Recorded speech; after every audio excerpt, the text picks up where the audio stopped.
Did you really think we'd be covering the Premier League this week?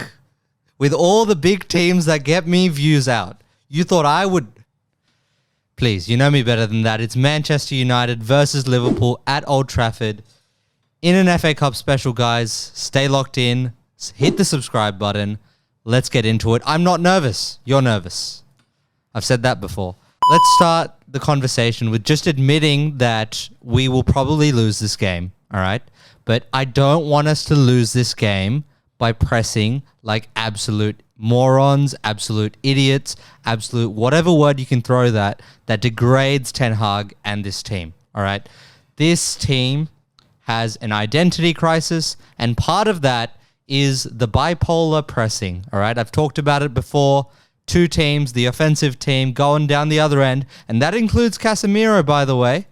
And you've got the other team led by none other than captain, leader, legend, Johnny Evans, defending the 18-yard box. All right, two teams. And in the past, what we've seen with Manchester United is the emotional pressing domino that you see with Bruno Fernandes leading the team under Oli.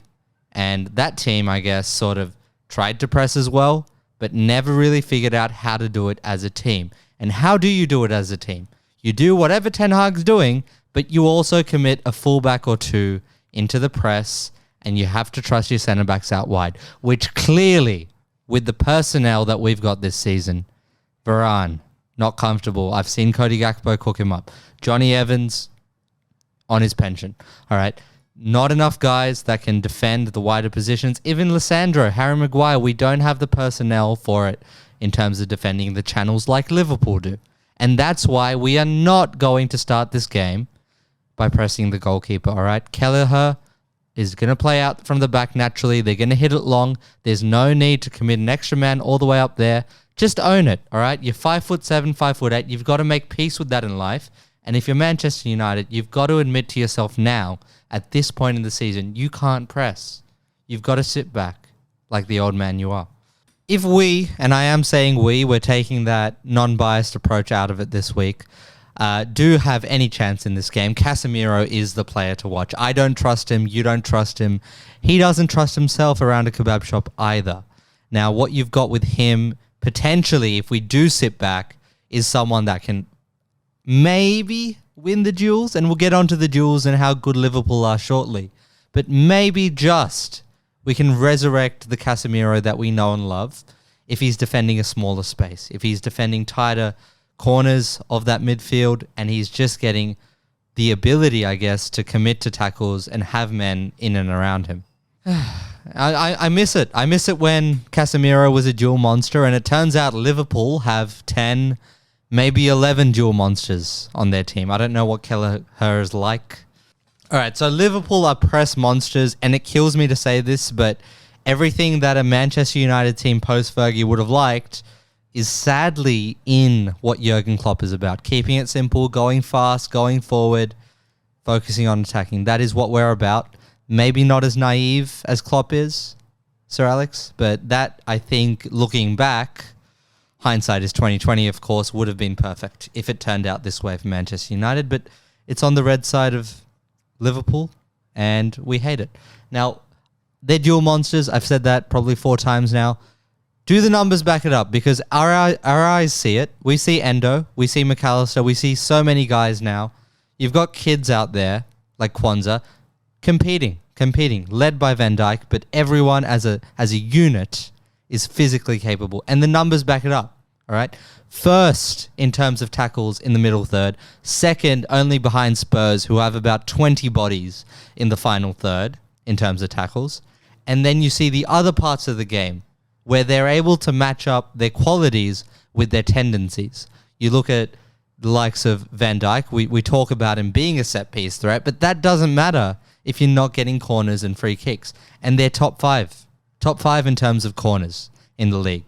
These sort of things where you're able to match what you're good at and do them at a high frequency keeps you ticking. And I think Liverpool, for me, better than Arsenal, better than City in terms of getting their players fit correctly. So I've said this a few times. This is a tough game for Manchester United. Shock horror. Great piece of analysis there. But how do we survive? And the key to me is having an outlet.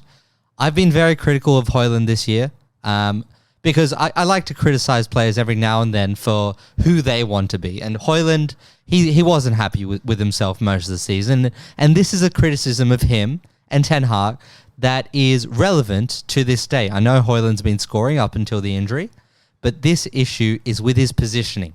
His positioning on defense at times, because the midfield is invisible. I'm not naming names. Eriksen, Casemiro, but the midfield is invisible. And Hojlund often finds himself having to track runners back into midfield and just standing there and occupying that space to prevent those passes. I need him higher up. I need Rashford higher up. You saw how cowardly we played against City, not having that outlet. It's very key because against these gegenpressing bastards, if you're going to have 10 men just in your back third of the field, you are going to get annihilated worse than the 7-0 last season, because I'm telling you, this team right now is worse than it was last year when we went to Anfield, okay? We are a shell of that team that was a shell of a decent Man United team. And a shell of a shell, I don't know what that is, but yeah, analogies. Honestly speaking, we're going to make what Arsenal did to Sheffield last week look like absolute peace and freedom, okay? The way we are going to get annihilated if we just sit back this game, you can't do it. You can't do it completely. You're sitting in that block, need to have 1 or 2 outlets. We've got Kobe Mainu, he can dribble. I've said this 2 weeks ago. We've got the likes of Ahmad, who's deactivated his Instagram recently. We've got the likes of Rashford. There needs to be a mission, and if you're not a United fan, you need to join this mission in stopping Jurgen Klopp's farewell tour, okay? There's nothing more beautiful than stopping a farewell tour. I tried it last year with France, 2 years ago. Sadly, that didn't happen, and some midget won the World Cup. But anyways, if you like analysis, if you like that mixed in with the eye test, if you like that mixed in with some ESL, and if you like having a preview of the upcoming games on the weekend, hit the subscribe button and stay locked in. Pray for me. Keep me in your thoughts. Keep me in your well wishes. Much appreciated. Ciao.